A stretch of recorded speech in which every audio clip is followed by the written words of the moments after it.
How to fix sound problem after iOS 26 update.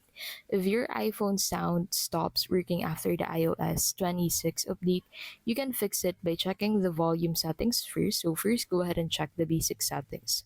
First would be volume. Press the volume up and down to ensure the sound isn't muted.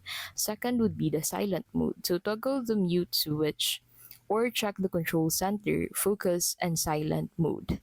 And then lastly would be Bluetooth. So disconnect Bluetooth headphones or speakers that may be hijacking the audio. After that, what you can do is to restart your iPhone. So hold power and volume down and then slide to power off and then restart.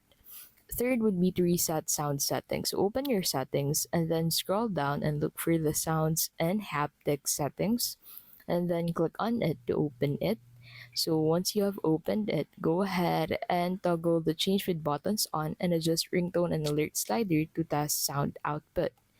And fourth would be to disable mono audio or accessibility settings. So head back into the settings and then look for the accessibility settings and then click on it.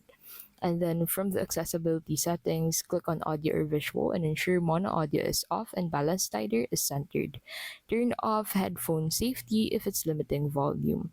And lastly is to clean your speaker and microphone. So dust or debris can block sound. Use a soft brush or compressed air to clean the speaker grills.